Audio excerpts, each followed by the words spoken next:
Okay, boys and girls, welcome to story time or welcome back.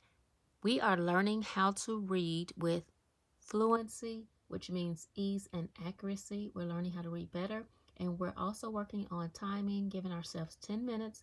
So we have started a new challenge to read 3 pages instead of 2. And since I did not meet my goal in the last reading, I will try again, reading the same pages and giving myself 10 minutes. I've already used 30 seconds, so let's begin.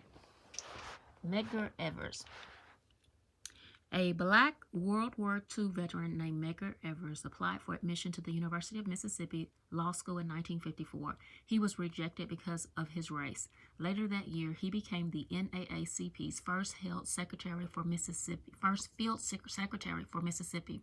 His duties included helping black residents register to vote, organizing boycotts, and recruiting new members for the NAACP. He also investigated the murder of Emmett Till and other acts of racially motivated violence. Targeted and threatened because of his work, Evers had narrowly avoided harm more than once. On June 12, 1963, he was shot and killed by Byron de la Betwick. After avoiding conviction twice, Betwick was found guilty in 1994, more than 30 years later. Evers was mourned as a national hero. He is still admired for his selfish courage and his determination in the face of great danger. The March on Washington. In the 1960s, 100 years after President Abraham Lincoln signed the Emancipation Proclamation, African Americans still hadn't achieved full equality.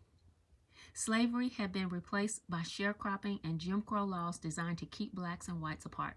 Despite the Brown versus Board of Education decision of 1954, most black students still attended separate schools that were not as good as the schools for white children. Tax-paying African Americans still could not live, work, study, or shop wherever they wanted. To bring attention to these conditions and to pressure the government to do something about it, A. Philip Randolph and Bayard Rustin organized a rally to take place in the nation's capital.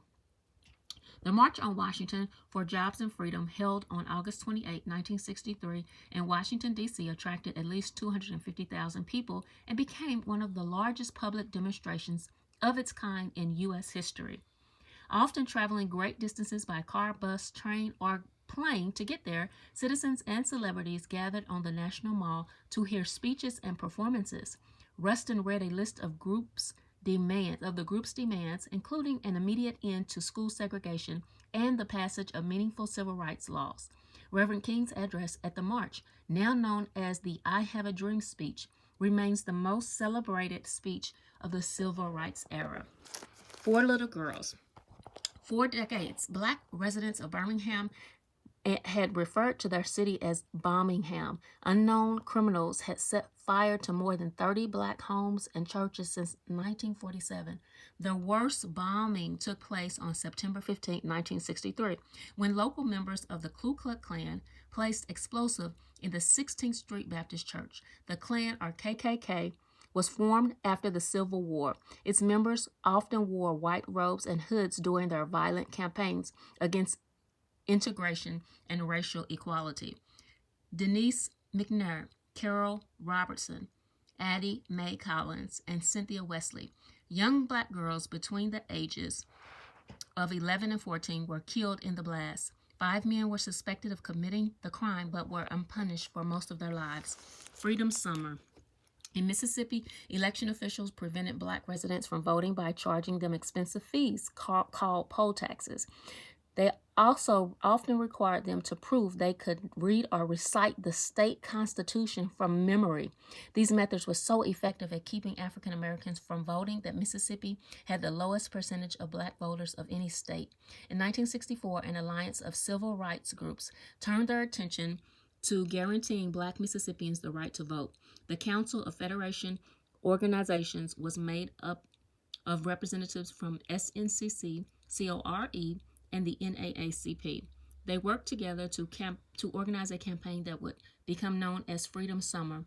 They recruited allies on college campuses, including more than 1,000 volunteers from out of state. The recruits joined thousands of black Mississippians who went from door to door to educate and encourage black residents to register to vote. They also established freedom schools, freedom libraries, and freedom clinics that provided classes and health care to African Americans.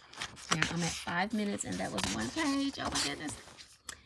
Cheney, Goodman, and Schwerner. Some groups in Mississippi, such as the White Citizens Council and the Ku Klux Klan, were violently opposed to Freedom Summer. They beat activists, harassed residents, and burned churches while local police did nothing to stop them. On June 21st, 1964, 3 Freedom Summer workers disappeared. Their bodies were found on August the 4th.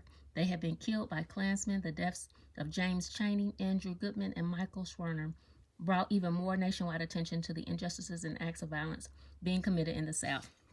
SNCC, the Student Nonviolent Coordinating Committee, commonly called SNCC, was founded in 1960. The group came out of a conference at Shaw University in Raleigh, North Carolina, organized by Ella Baker. Its activism included direct action protests, such as sit-ins at lunch counters and protests at libraries, swimming pools, and public parks. Members also worked hard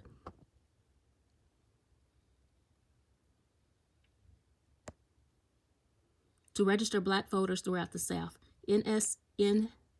SNCC played pivotal leadership roles in the Freedom Rides, the March on Washington, Freedom Summer, and other important civil rights campaigns. Many of its leading leaders included John Lewis, Robert Moses, Julian Bond, Diane Nash, Marion Barry, Eleanor Holmes Norton, and Stokely Carmichael.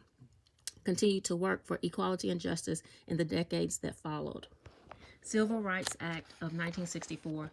On July 2, 1964, President Lyndon B. Johnson signed into the law the Civil Rights Act of 1964.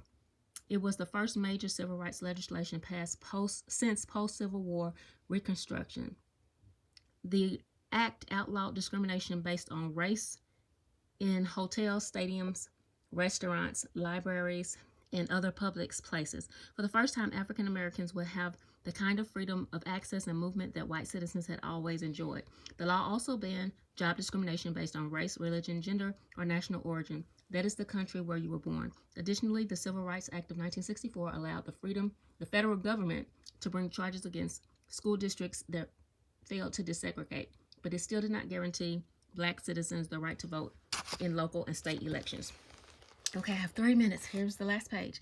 The Freedom Democrats. Since 1980, black residents of Mississippi had not been allowed to join local Democratic Party. During Freedom Summer, members of the Council of Federation organizations tried to overcome that barrier by creating the Mississippi Freedom Democratic Party.